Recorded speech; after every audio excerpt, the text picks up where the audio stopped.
The wind, a merciless sculptor of dust and rock, howled across the sun-blasted plains, carrying with it the scent of sagebrush and despair.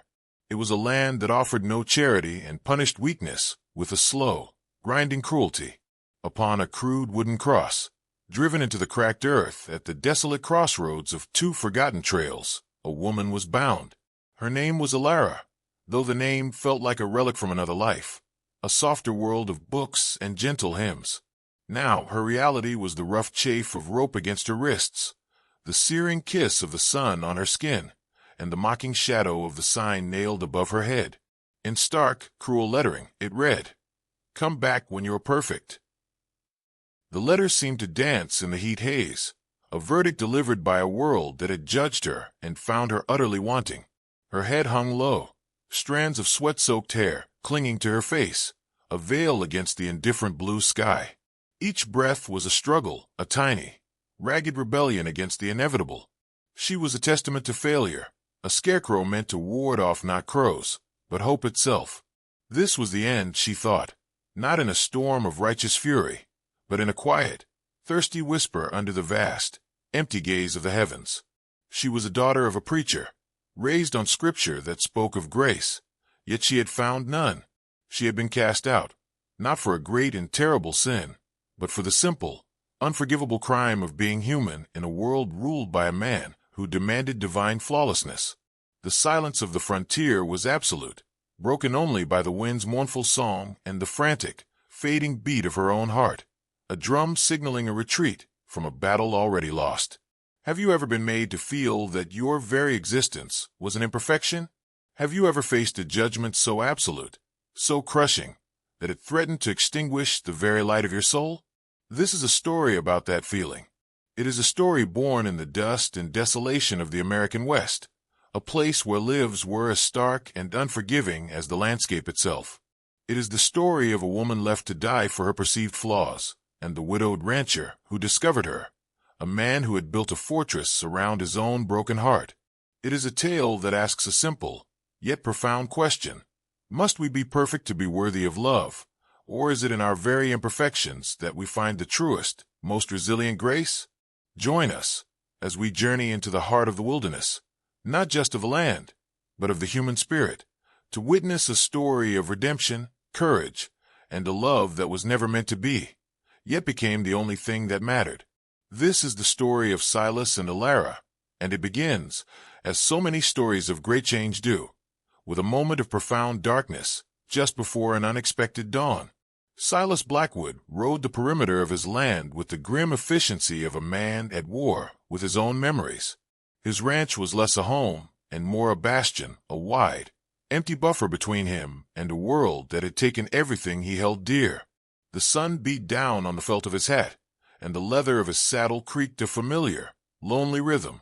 He had lost his wife, Sarah, and their young son to a fever that had swept through their valley like a phantom thief 5 winters ago, and in their absence, silence had become his only companion.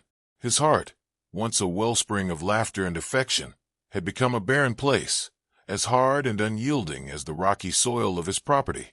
He didn't seek company, and he didn't offer it. He worked from sunup to sundown, the physical exhaustion a welcome anesthetic for the deeper, unceasing ache in his soul. He was a stoic protector with nothing left to protect, a man living in a self-imposed exile, haunted by the ghosts of what might have been. It was on his return from the southern fence line, with the sun beginning its slow descent behind the jagged peaks, that he saw it, a shape that did not belong. At first, he thought it a strange cross marker for a forgotten grave, but as he drew closer, the shape resolved itself into a horror that made the blood run cold in his veins. It was a woman, bound to a cross. He spurred his horse, the animal sensing the sudden urgency in its rider, and galloped the remaining distance, his mind struggling to process the scene. He saw the sign, the cruel, sanctimonious words, and a rage, cold and unfamiliar, stirred in his gut. He dismounted in a cloud of dust, his eyes taking in the torn dress, the bloody wrists, the horrifying stillness of her form. For a moment, he thought she was already gone, another life claimed by the brutality of this land. But then a faint, almost imperceptible tremor ran through her body, a shuddering breath, that was more reflex than will. She was alive. Without a second thought, his purpose, dormant for so long, ignited like a strike of lightning in a dry forest. He pulled the hunting knife from the sheath on his belt. The blade, honed for skinning game and cutting rope, was a tool of survival, and that is what this was. He would not let her die here. Not like this.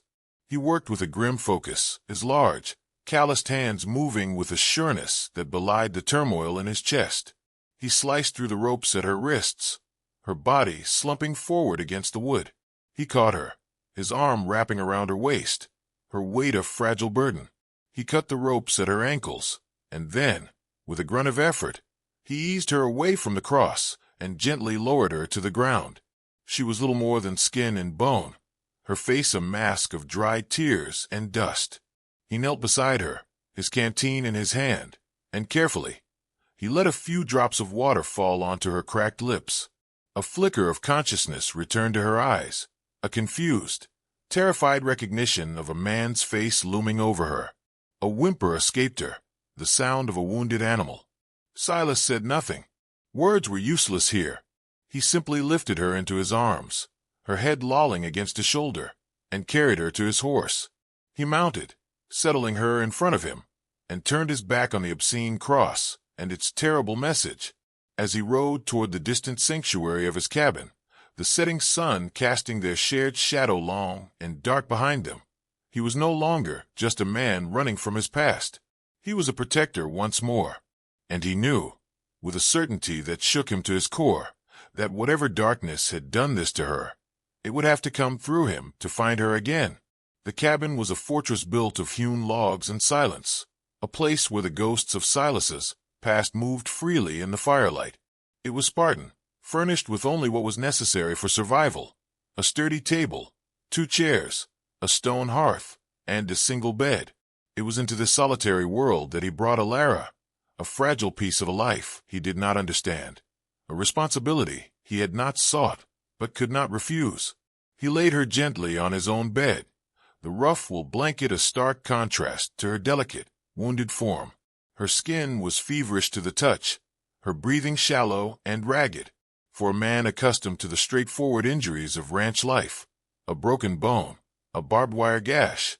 The damage done to her was of a different, more insidious kind. The wounds on her wrists and ankles were raw and infected, but it was the deeper, invisible wounds that worried him most.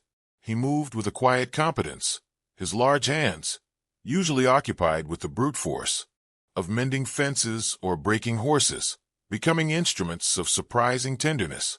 He fetched a basin of warm water and a clean cloth, his movements economical and sure. He cleaned the grime and dried blood from her face and arms, his touch as gentle as he could manage. She moaned in her fevered sleep, her head thrashing on the pillow, her mind trapped in a nightmare landscape he could not see.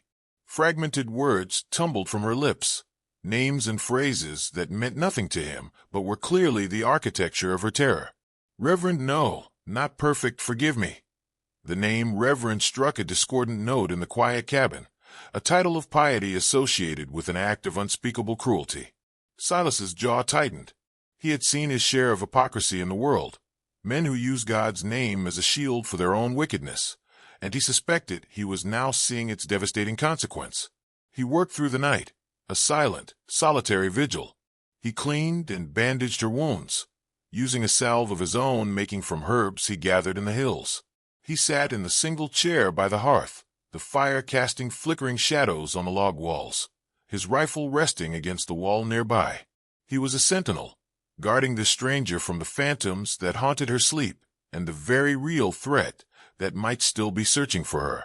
As he watched over her, the fortress around his own heart began to show the faintest of cracks. Her vulnerability was a mirror to his own long-buried grief. In the fragile rise and fall of her chest, he was reminded of watching over his son, Thomas, in the final days of the fever, a memory he had tried to obliterate with work and solitude.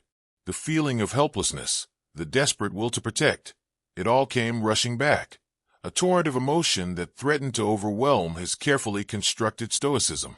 He had thought that part of him, the part that could feel, had died with Sarah and Thomas. He had willed it to die. Yet here it was, a stubborn ember glowing in the ashes, rekindled by the presence of this broken woman. The night wore on, the silence punctuated only by the crackle of the fire and Ilara's distressed murmurs. Dawn broke, painting the eastern sky in shades of bruised purple and soft gray. And still he sat. He had not slept. He had simply watched. And in watching, something within him had shifted. He was no longer just a man enduring his own sorrow. He was a man standing between a woman and her destruction. Later that morning, as the sun climbed higher, her fever broke. The frantic tossing ceased, and her breathing deepened into a more natural rhythm. Her eyes fluttered open, no longer clouded by delirium, but filled with a lucid, bottomless fear. They fixed on him, sitting in the chair across the small room, and her entire body went rigid. She tried to scramble back, to put distance between them, a small, terrified cry catching in her throat. Silas did not move.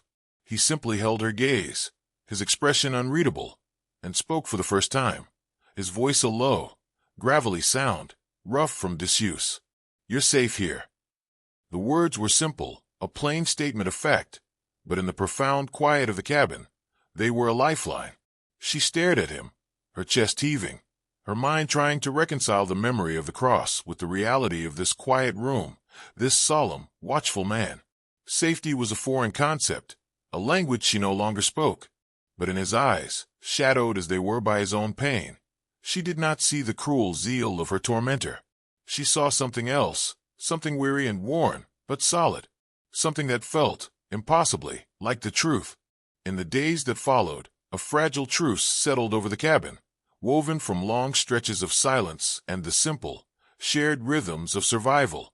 Ilara's body began to heal, the raw wounds on her wrists and ankles slowly scabbing over, but the fear remained, a constant, shivering presence, just beneath her skin. She was like a startled fawn, ready to bolt at the slightest unexpected sound or sudden movement. She did not trust him. She did not trust anyone, least of all a man whose size and strength were a constant, unnerving reminder of her own powerlessness. Silas, with an instinct he didn't know he possessed, seemed to understand this. He moved about the small space, with a deliberate, almost heavy slowness, telegraphing his every action. He never approached her without making a sound first, clearing his throat, letting a boot scuff against the floorboards, giving her time to brace herself. He would leave food for her on the table, a plate of smoked meat and dried biscuits, and retreat to the far side of the room or outside to the porch, allowing her to eat without the pressure of his gaze. He gave her space, an invisible territory of her own within the confines of his home, and he never crossed its boundary. He slept on a bedroll on the floor by the hearth, leaving the bed for her, a simple act of chivalry that spoke more than 1,000 words of reassurance. Ilara watched him from the relative safety of the bed, her eyes following his every move. She saw the way he mended a piece of tack with focused, methodical precision. She saw the way he stared into the fire at night, his face a mask of old, settled grief. She saw that his strength was not the aggressive, domineering force of Reverend Blackwood. It was a quiet, contained power, used to mend and to build, not to break. He was a creature of the wilderness, as rugged and unadorned as the mountains that framed his property. Yet there was a deep current of decency that ran through him, a bedrock of honor that she was slowly, cautiously beginning to perceive. The trust, when it came, did not arrive in a flood, but seeped in slowly, like rain into parched earth. One afternoon, she was sitting up in bed, trying to mend a tear in the simple chemise he had given her to wear, one of his late wife's, a fact that hung unspoken in the air between them. The needle was clumsy in her still sore fingers, and she pricked her thumb, a tiny bead of blood welling up. She let out a small, frustrated sigh. Silas was across the room, cleaning his rifle, the metallic click and slide of the mechanism a steady, rhythmic sound. He looked up, his eyes meeting hers. He saw the needle, her frustration, the drop of blood. He set the rifle aside and stood, and for a moment the old fear flared in her. He was approaching. She tensed, her breath catching in her throat, but he stopped several feet away, his hands held loosely at his sides. He simply nodded toward the needle. "Sarah, my wife," she had a lighter touch. Always said I handled a needle like a hammer. It was the most he had said to her at one time. The first mention of the woman whose presence was a gentle ghost in the cabin. The simple admission of his own clumsiness, the quiet sharing of a memory, was a disarming gesture. It was an offering of peace, a small piece of himself laid bare. She looked down at the needle, then back up at him, and the tight knot of fear in her chest loosened just a fraction. A few days later, she felt strong enough to leave the bed and walk, albeit unsteadily. She made her way to the hearth, where a blanket lay messily on his bedroll. It was the blanket he had used to cover her that first night. Without thinking, she knelt and began to fold it, her movements slow and deliberate. It was a small gesture, an attempt to contribute, to reclaim a piece of her own agency in this space that was not her own. She heard his footsteps behind her as he came in from outside. She froze, her back to him, expecting a rebuke, a comment, anything that would reinforce her status as an intruder. But he just stopped. The silence stretched, and she could feel his presence, his gaze on her. She braced herself. Then, she heard his footsteps retreat. He walked over to the water basin, his back to her, giving her the space to complete her small task without scrutiny. When she was done, she stood, the folded blanket in her hands. She turned and found him watching her, his expression as solemn as ever. But his eyes held a new light, a flicker of something akin to approval, or perhaps just understanding. That evening, as he handed her a bowl of stew, their fingers brushed. She did not flinch. "Thank you," she whispered, her voice still raspy. He nodded, his gaze holding hers for a moment longer than usual. "What is your name?" he asked, his voice low. "Ilara," she replied. "I'm Silas." He said his own name as if it were a simple fact, like the sky was blue or the fire was hot. But for Ilara it was everything. He was no longer just a silent, imposing man who had rescued her. He was Silas, and in the speaking of their names, a fragile, unspoken bridge was built between them, spanning the chasm of their individual pain and fear. It was not yet trust, not fully, but it was the beginning of it. The passing weeks were a quiet balm on Ilara's wounded spirit. The harsh edges of her terror began to soften, smoothed by the steady, undemanding rhythm of life on Silas's ranch. She grew stronger, the pallor of her skin replaced by a healthy hue from the sun, the haunted look in her eyes slowly receding, replaced by a cautious curiosity. She began to take on more tasks around the cabin, not out of obligation, but from a deep-seated need to be useful, to re-establish a sense of purpose. She learned to bake a dense, hearty bread in the hearth oven, to mend his work-worn clothes with stitches that grew surer and straighter each day, to sweep the rough-hewn floorboards until they were clean. These small domestic acts were anchors, grounding her in the present and keeping the stormy memories of the past at bay. Silas accepted her help with a quiet nod, a silent acknowledgment of her growing presence in his life. The cabin, once a hollow shell of a home, began to feel different. The air was now filled with the scent of baking bread, the quiet rustle of her movements, the low murmur of her voice as she sometimes hummed a forgotten tune. For Silas, it was a change as profound and unsettling as the first spring thaw after a long, frozen winter. He had become so accustomed to the shape of his solitude that her presence felt both like a comfort and a disruption. One evening, as the shadows grew long and the air cooled, they sat on the porch, a comfortable silence between them. The sky was a canvas of fiery orange and deep purple, and the vastness of it no longer felt threatening to Ilara, but peaceful. She had been holding her story inside, a toxic secret she was terrified to speak aloud, for fear it would make the horror real again. But in the safety of this shared silence, she felt a sudden urge to unburden herself. "He was the town's preacher," she began, her voice barely a whisper. Silas didn't look at her, his gaze fixed on the horizon, but she knew he was listening, his stillness an invitation to continue. She told him everything. She spoke of Reverend Blackwood, a man whose charisma was a mask for a chillingly possessive and cruel nature. He had come to her father's parish after his death, taking over the church and the town with a fervor that many mistook for piety. He had singled Ilara out, his attentions at first seeming benevolent, a respected leader taking an interest in the orphaned daughter of his predecessor. But his interest soon curdled into obsession. He saw her not as a person, but as the perfect accessory for a man of his standing, virtuous, educated, and submissive.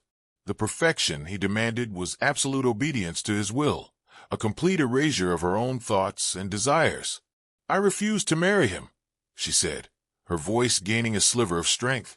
"I saw the cruelty in him, the way he treated those who questioned his authority. When I told him no, he could not accept it. It was an imperfection in his plan, an act of defiance he could not tolerate." She explained how he had turned the town against her, fabricating a story of a secret sin, of a moral failing so great that it required a public spectacle of purification.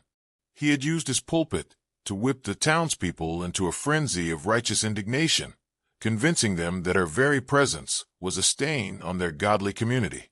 The cross, she explained, was his final, terrible sermon. It was a message to her, and to everyone else. Defy him, be anything less than what he demanded, and you would be cast out, judged, and left for dead. He said God could not abide imperfection, she finished, a single tear tracing a path through the dust on her cheek, and that I was the most imperfect of all. Throughout her story, Silas remained silent, his profile a rigid silhouette against the dying light. He listened without interruption, without judgment. When she was finished, the silence returned, but it was heavier now, charged with her pain and his unspoken reaction. He finally turned to look at her, and in the twilight, she could see the fury in his eyes. It was not a hot, reckless anger, but a cold, hard rage, the kind that settles deep in the bones.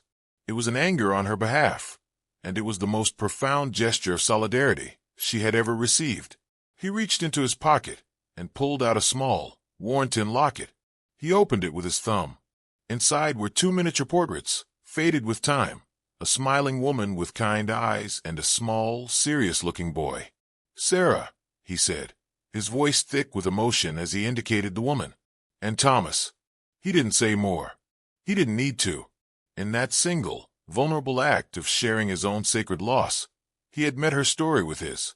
He had seen her brokenness and responded not with judgment or pity, but with a glimpse of his own.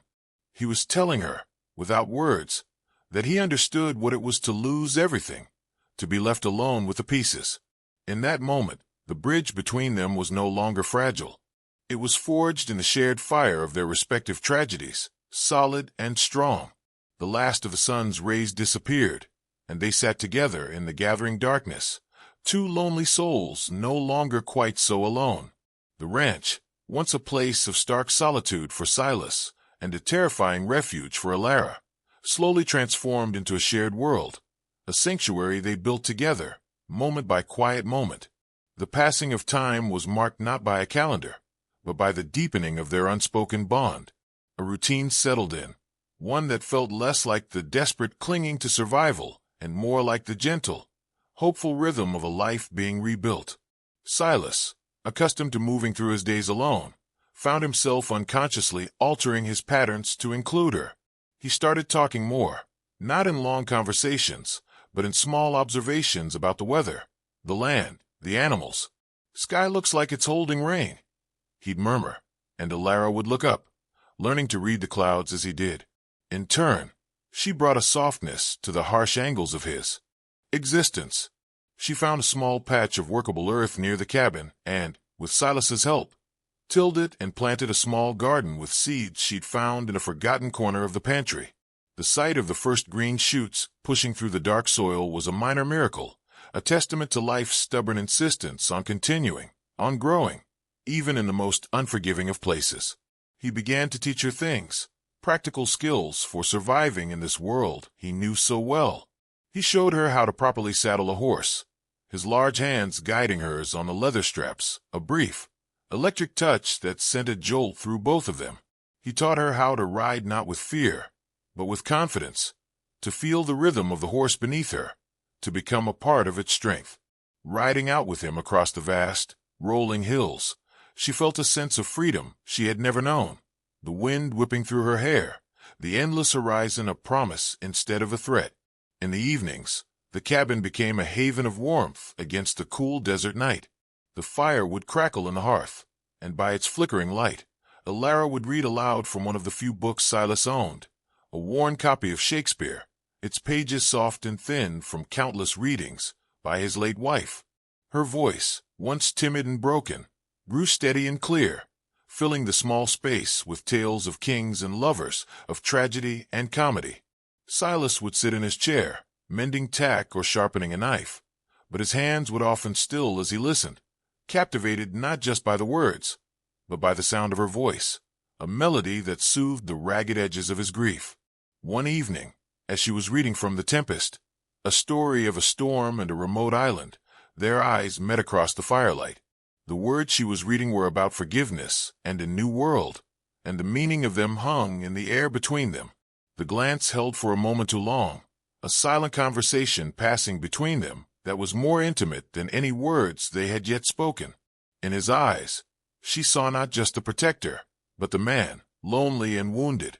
In her eyes, he saw not the victim he had rescued, but a woman of incredible strength and gentle spirit. He felt an almost overwhelming urge to close the distance between them, to reach out and take her hand, to feel the warmth of her skin against his. But he held back. His heart, so long shuttered and barred, was terrified of the light. The memory of Sarah was a sacred ghost, and the thought of letting someone else into that hallowed space felt like a betrayal. Elara, too, felt the pull, a magnetic force drawing her toward this quiet, honorable man. But the shadow of Reverend Blackwood still lingered. The idea of trusting a man with her heart, of making herself vulnerable again, was a terrifying prospect.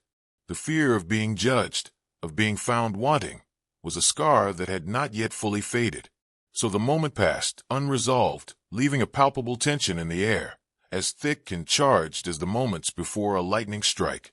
They were standing on the precipice of something new and profound, a love as unexpected and resilient as a wildflower blooming from a crack in a stone. The narrator's voice would speak of this delicate dance, using the language of the land. Their burgeoning love was a fragile spring, a hesitant thaw after a long and brutal winter.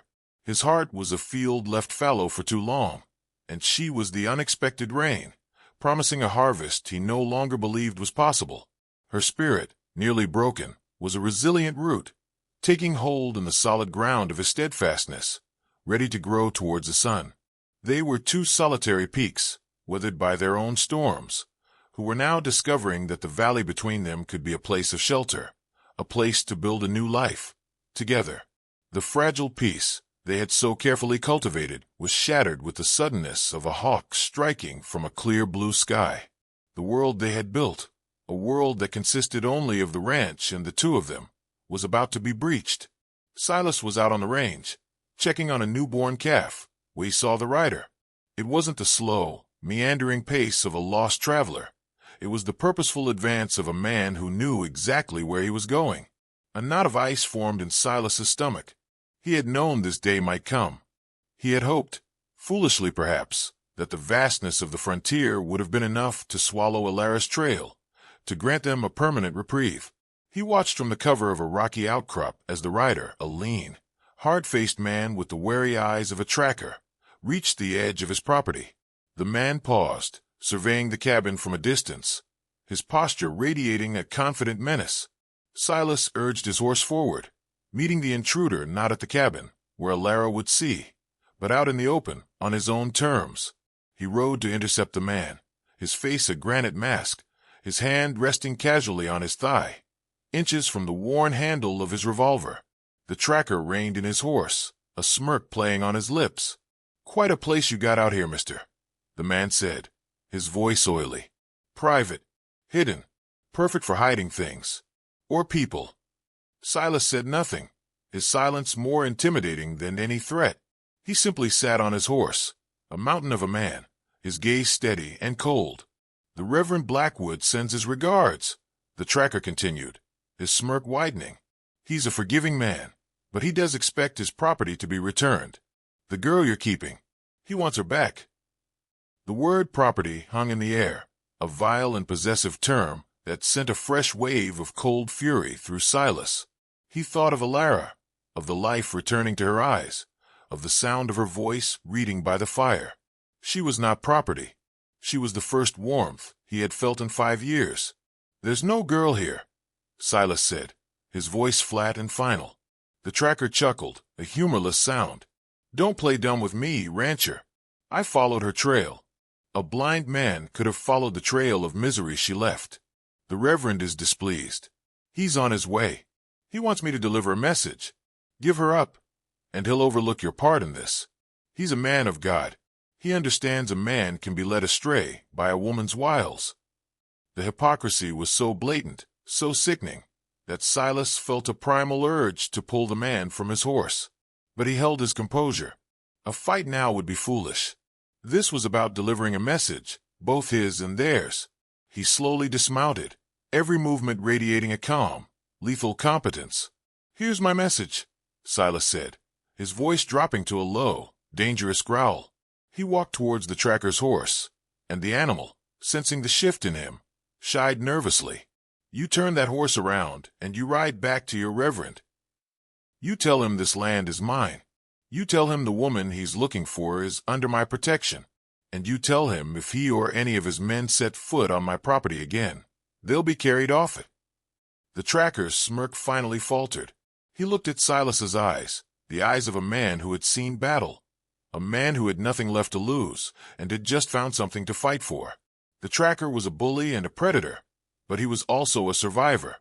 He knew a bluff from a promise, and what he saw in Silas's face was a promise etched in stone. Without another word, the tracker yanked his reins, turned his horse, and spurred it into a gallop, kicking up a cloud of dust. As he retreated, Silas watched until he was a speck on the horizon. The immediate threat was gone, but the larger one was now looming, a storm cloud gathering just beyond the hills. The sanctuary had been breached. The peace was over. He rode back to the cabin, his heart heavy. He found Alara by her small garden, her hands in the soil. She looked up as he approached, a smile gracing her lips, a smile he had come to cherish. The sight of it, so pure and hopeful, twisted like a knife in his gut. She saw the look on his face, and her smile vanished, replaced by an expression of dread. "What is it?" she asked, her voice trembling. He didn't soften the blow. He told her plainly, "He knows you're here. He sent a man. They're coming." Terror, stark and absolute, washed over her face. It was the same look she'd had when he first found her, the look of a hunted animal. "I have to leave," she said immediately, her hands coming up to her face. "I can't bring this here. I can't let him hurt you." She was ready to run, to disappear back into the wilderness, to sacrifice herself for his safety. But Silas stood his ground. He stepped forward, closing the distance between them, and for the first time, he reached out and took her hands, his grip firm and grounding. She looked up at him, her eyes wide with fear and surprise. "No," he said, his voice rough but unshakable. "You're not running anymore." He looked from her eyes to the cabin, to the small garden, to the life they had started to build. "This is your home now." He met her gaze, his own filled with a fierce, unwavering resolve. "I won't let him take you." It was not a plea or a suggestion. It was a declaration, a vow. In that moment, he was no longer just a stoic protector. He was her shield, her fortress. And Alara, looking into the eyes of this man who was willing to stand against the darkness for her, felt a new feeling bloom alongside the terror, a fierce, defiant hope. She would not run. She would stand with him. The news of Blackwood's imminent arrival fell upon the cabin like the shadow of a buzzard, circling, waiting. The air grew thick with a tense, charged silence, a stark contrast to the comfortable quiet that had previously defined their days. The slow-burn pace of their life together had been extinguished, replaced by the urgent, ticking clock of a coming confrontation. The ranch was no longer just a home. It was a stronghold to be defended. Silas moved with a grim purpose, his past as a soldier in the war between the states rising to the surface like a long-dormant instinct. The solitary rancher receded, and the tactician emerged. He spent the day fortifying their position. He barred the windows with heavy wooden planks, leaving only small slits for light and for sight. He checked the integrity of the heavy wooden door and its iron lock. He brought extra water and firewood inside, preparing for a siege. He laid out his weapons on the main table, his Winchester rifle, his Colt revolver, and a box of cartridges. He cleaned and oiled each weapon with a methodical, almost reverent focus, the metallic sounds echoing in the quiet cabin. Each click of the chamber, each slide of the oiled rag, was a note in a somber symphony of preparation. Ilara watched him, her heart a frantic drum against her ribs. The initial wave of terror had passed, leaving in its wake a cold, hard resolve. The woman who had hung limply on a cross, waiting to die, was gone. In her place was a woman who had found something worth fighting for. She would not be the damsel in distress, cowering in a corner while he fought her battles. Her journey to reclaim her agency had brought her to this point, and she would not falter now. "I want to help," she said, her voice clear and steady, cutting through the silence. Silas looked up from his work, his brow furrowed. His first instinct was to refuse, to tell her to stay hidden, to keep her safe and out of the way. It was the protector's instinct. But then he looked at her, truly looked at her. He saw the fire in her eyes, the set of her jaw. To deny her this would be to deny the very strength he had come to admire, to treat her as the helpless object Blackwood believed her to be. He nodded slowly. "All right," he said. He took the rifle, a spare one he kept above the mantelpiece, and handed it to her. It was heavy in her arms, a cold, unfamiliar weight. "I don't want you to fight," he said, his voice firm, "but you need to know how to defend yourself. If they get past me, you will not be helpless." He spent the next hour teaching her. He showed her how to hold the rifle, how to brace it against her shoulder.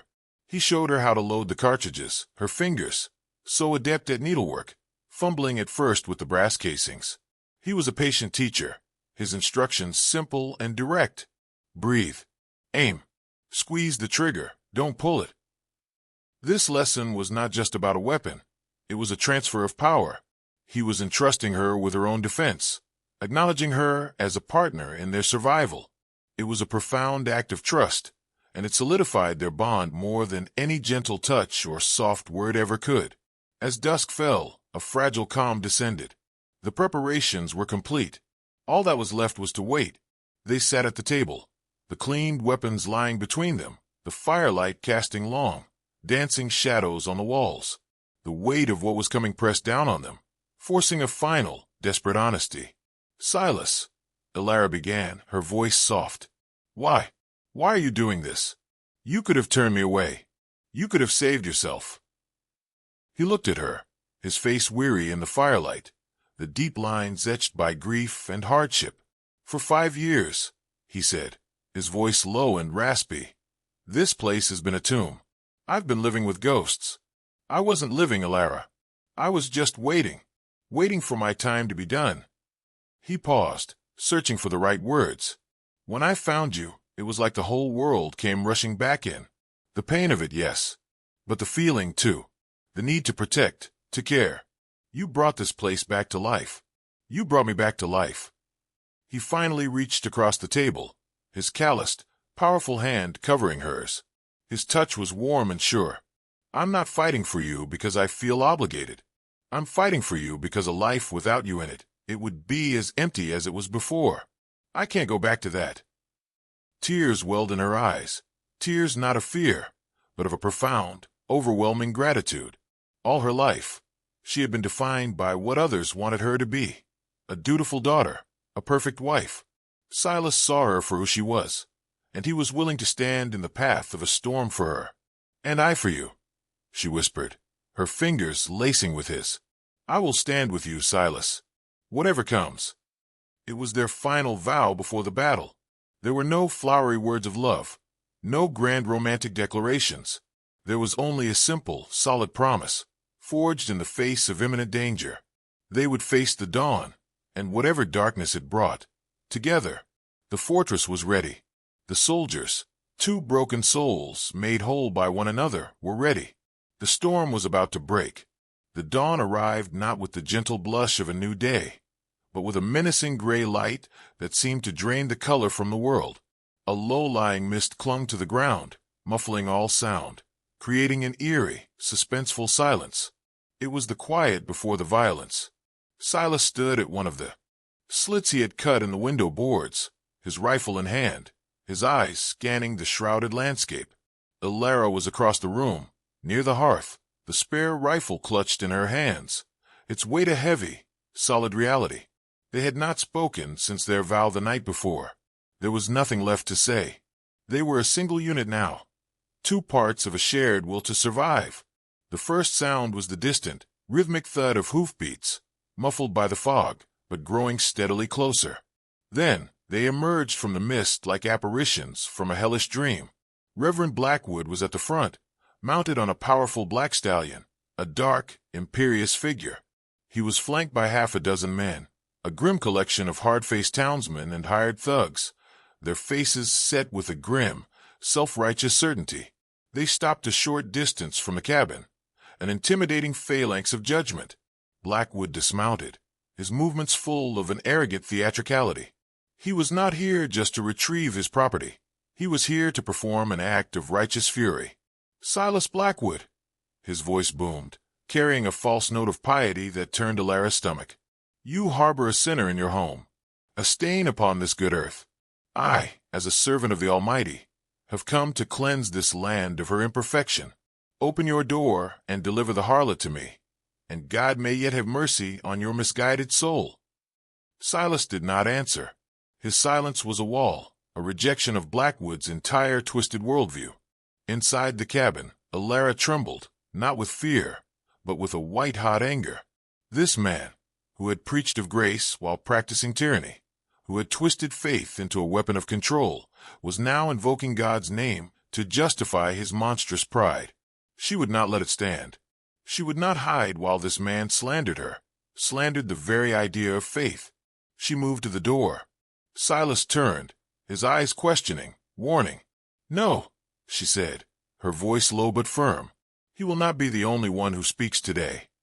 Before Silas could stop her, she unbolted the heavy door and stepped out onto the porch, blinking in the gray light. She did not have her rifle. Her strength would not come from a weapon, but from the truth. A collective gasp went through Blackwood's men. The Reverend's face, initially triumphant, twisted into a mask of fury at her defiance. He had expected her to be dragged out, weeping and broken. Instead, she stood tall, her chin held high, her eyes clear and direct. "I am not a harlot," she said, her voice ringing out in the stillness, stronger than she could have ever imagined. "And you, Reverend, are no servant of God." She took a step forward, her gaze sweeping over the men behind him. "This man speaks of perfection. The perfection he demands is silence. The sin I am guilty of is having a voice of my own. He condemned me not for a failure of faith, but because I would not be his property." Blackwood's face purpled with rage. "Blasphemy! She is a serpent, poisoning you with her lies." Ilara's gaze locked with his. "My worth," she declared, her voice resonating with the power of a long-suppressed truth, "is not for you to decide. It is not for any man to decide. It is given by God, who does not demand perfection, but offers grace, a word you have clearly forgotten." Her words, so simple and true, were a more powerful weapon than any bullet. They struck at the heart of Blackwood's fraudulent authority. A flicker of doubt crossed the faces of some of the townsmen. They had been led to believe they were on a holy crusade, but looking at the proud, defiant woman and the silent, resolute man who now stepped out to stand beside her, they were beginning to see a different story. "Enough of this!" Blackwood shrieked, his pious facade crumbling to reveal the tyrant beneath. "Take her!" He pointed a finger at Ilara, and his hired men surged forward. It was the moment the tension broke. Silas raised his rifle, not with panicked haste, but with the calm, deadly efficiency of a veteran. The first shot was not aimed at a man, but at the dirt in front of the lead rider's horse. The gunshot cracked through the morning air, and the horse reared, throwing its rider. The advance faltered. "The next one won't miss," Silas stated, his voice a low promise of violence. The fight was on. It was not a prolonged, glorious battle. It was a short, brutal, and decisive confrontation. Silas was not a brawler. He was a tactician. He used the cover of the porch, the angles of the cabin, moving with a fluid grace that belied his size. He was not interested in killing, but in disabling. A shot to a man's shoulder, another to a leg. He moved and fired with a chilling precision, his actions dictated by a single imperative: to protect Alara, to protect their home. The townsmen, who had come for a righteous judgment, found themselves in a real gunfight against a man who was far more dangerous than they had imagined. Their fervor quickly evaporated into fear. Blackwood, seeing his posse crumbling, was consumed by a desperate rage. He drew his own pistol and charged forward, his eyes fixed on Alara, the source of his humiliation. "You will be mine," he screamed. But as he raised his pistol, a second rifle shot cracked the air. It came from the cabin doorway. Alara, holding the heavy rifle, had fired. She hadn't aimed for him, but for the wooden porch post right beside him. The bullet splintered the wood, sending a shard flying that struck Blackwood's gun hand. He cried out, dropping the pistol. He stared at her, his face a mask of disbelief. The woman he had marked for death, the symbol of imperfection, had fought back. She had found her own power. The fight was over. His men were wounded or had fled. He was disarmed, defeated, and exposed. Silas walked down the porch steps, his rifle steady, and stood before the cowering reverend. The tyrant was a tyrant no more. He was just a small, cruel man whose power had been an illusion that had just been shattered by the courage of two people who had refused to break. The silence that descended in the wake of the confrontation was more profound than any that had come before. It was the silence of a fever broken, of a storm that had finally passed, leaving the air clean and sharp. The gray mist had begun to burn off, and the first rays of the morning sun pierced through the clouds, bathing the scene in a soft, hopeful light.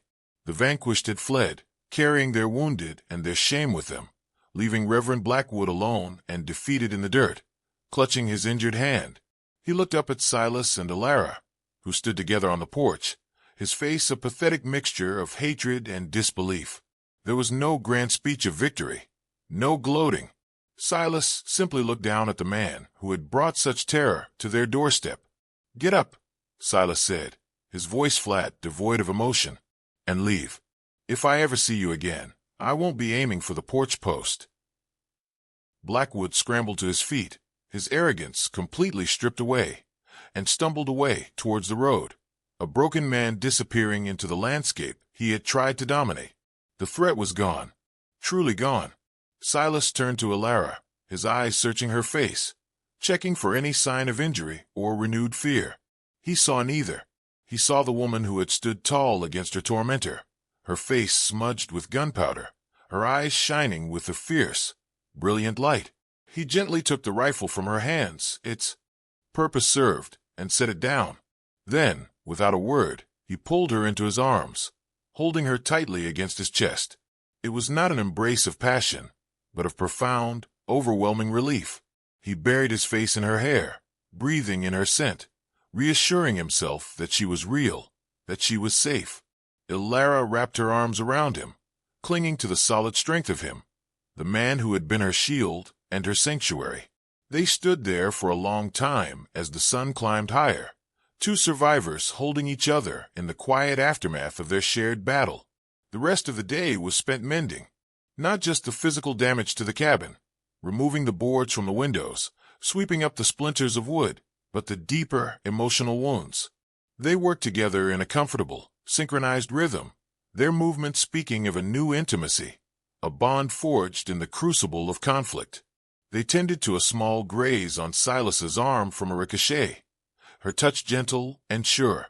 He cleaned the gunpowder smudges from her cheek with a soft cloth, his gaze full of a tenderness he no longer tried to hide. That evening, they sat on the porch, watching the sun set.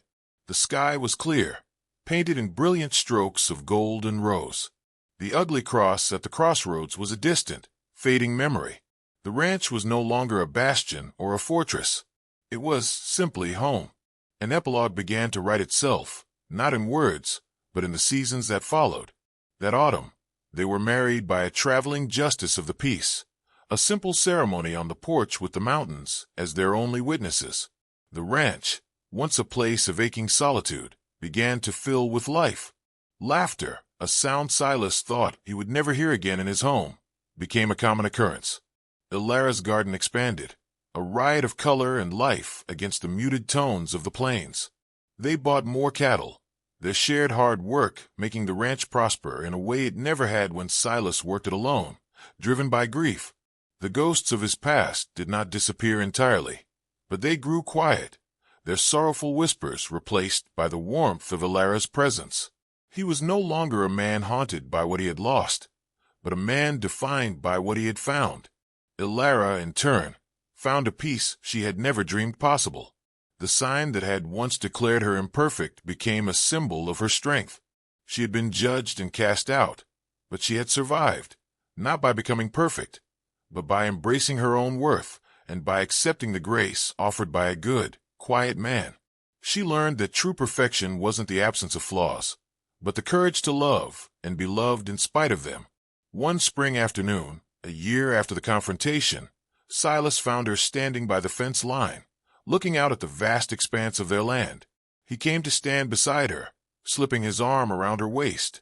The wind, once a merciless enemy, now felt like a gentle caress, carrying the sweet scent of new grass and wildflowers. "What are you thinking about?" he asked softly. She leaned her head against his shoulder. "I was thinking about that sign," she said, her voice free of any pain. "Come back when you're perfect." She turned to look at him, her eyes full of a deep, abiding love. "I think I understand it now. It was never about me. It was about the person who wrote it. He was the one who couldn't handle imperfection." Silas looked at her, at the incredible woman beside him who had faced down her own destruction and emerged stronger.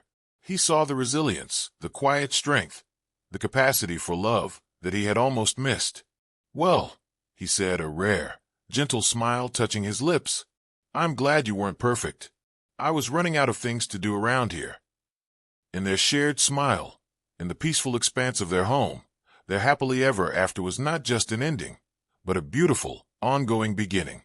The story of Silas and Ilara, of the widowed rancher and the woman he found bound to a cross, is more than just a tale from the wild frontier. It is a timeless testament to the incredible resilience of the human spirit.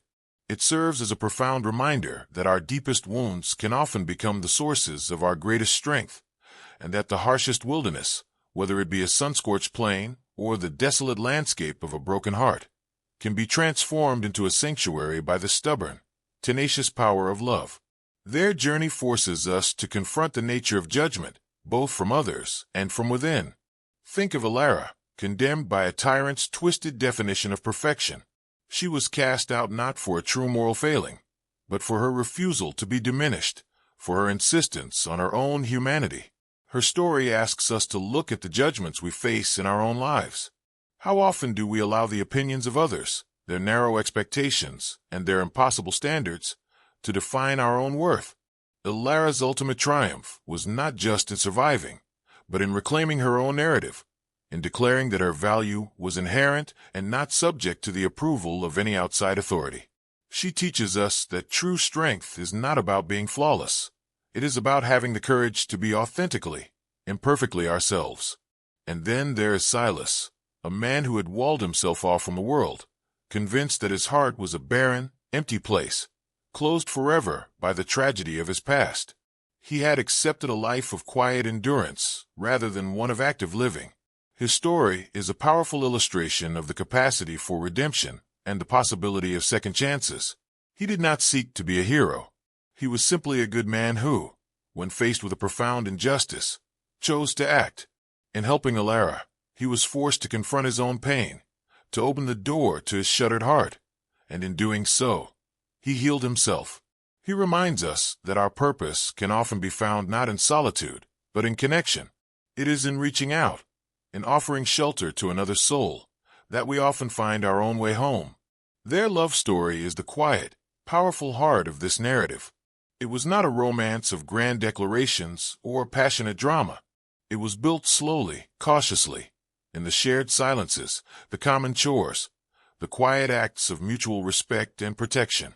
It was a love that grew like a hardy wildflower in the rockiest of soil, proving that the most beautiful things can blossom in the most unlikely of places. It was a love founded not on the illusion of perfection, but on the honest acceptance of each other's scars. Silas did not try to fix Alara's brokenness, nor did she try to erase his grief. Instead, they created a space where both could exist, where their past sorrows did not have to be vanquished, but could be integrated into a new, shared future filled with hope. This tale from a bygone era echoes with truths that are eternally relevant. Have you ever felt that the world has judged you and found you wanting? Remember Alara, who stood tall and claimed her own worth in the face of absolute condemnation. Have you ever believed your heart was too broken to ever love again, that your best days were behind you? Remember Silas, who found a new reason to live when he chose to protect another. Their journey is a powerful affirmation that it is our compassion, our courage, and our capacity for connection that truly define us. It is a story that champions the found family, the idea that the bonds we choose can be as strong, or even stronger, than the ones we're born into. It is a narrative of redemption, showing us that no one is beyond the reach of second chance, and that a new dawn can always follow the darkest night. We hope this story of courage, healing, and unconditional love has touched your heart. If you were moved by the journey of Silas and Alara, if you believe in the power of redemption and the beauty of imperfect love, please share your thoughts with us in the comments below. Let us know what their story meant to you. Like this video to help their inspirational message reach others who may need to hear it. And subscribe to our channel for more stories that explore the depths of the human heart and celebrate the enduring strength of the human spirit. Thank you for joining us on this journey.